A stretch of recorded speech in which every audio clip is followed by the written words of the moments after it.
আসসালামু আলাইকুম ওয়া রাহমাতুল্লাহ। সুধী দর্শক, দেশের প্রধান প্রধান জাতীয় দৈনিক পত্রিকার শিরোনামে স্থান করে নেওয়া গুরুত্বপূর্ণ খবরগুলো নিয়েই হাজির হলাম আপনাদের সামনে।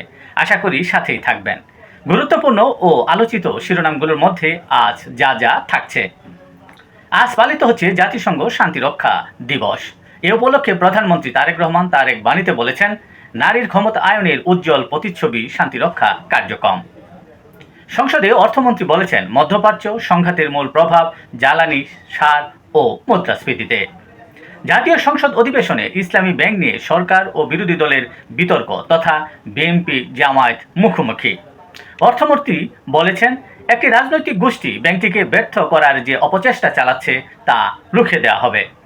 স্বরাষ্ট্রমন্ত্রী সালাউদ্দিন আহমেদ বলেছেন, নাবিল গ্রুপকে দেওয়া 700 কোটি টাকা একটি রাজনৈতিক দলের নির্বাচনী তহবিলে ব্যবহার করা হয়েছে। ফ্ল্যাগশিপ প্রকল্প আরডিএসএ 5 আগস্টের পর নির্বাচনী বৈতরণী পার হতে 11,000 কোটি টাকা দেওয়া হয়েছে। সব অনিয়ম তদন্ত হবে বলেও জানান তিনি।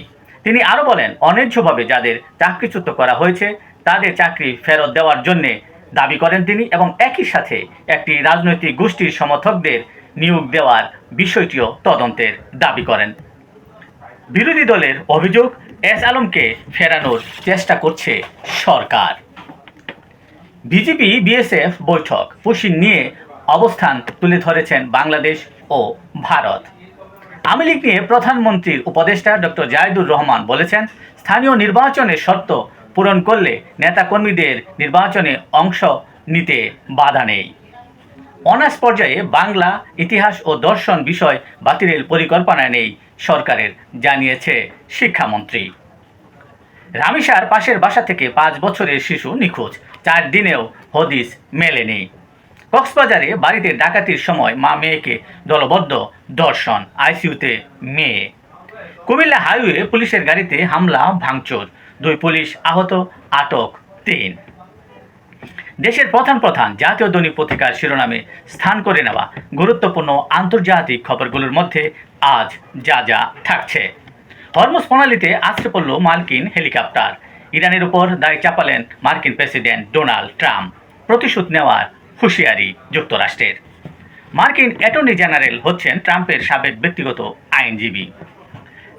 H-1B ভিসার ট্রাম্পের $1 লাখ ফি নির্ধারণ বেআইনি ঘোষণা করল আদালত। হরমুজে অবরোধ বৈশ্বিক খাদ্য নিরাপত্তা ঝুঁকি তৈরি করবে বলে সতর্ক করেছে জাতিসংঘ। ইসরায়েলি বসতি স্থাপনকারীদের বিরুদ্ধে 5 দেশের নিষেধাজ্ঞা। দেশগুলো হলো যুক্তরাজ্য, অস্ট্রেলিয়া, কানাডা, ফ্রান্স ও নরওয়ে। ফিলিপাইনে ভূমিকম্পে প্রাণহানি বেড়ে দাঁড়িয়েছে 35। শহরে হঠাৎ ভাল্লুক আতঙ্ক, জাপানে প্রায় 100 স্কুল বন্ধ ঘোষণা।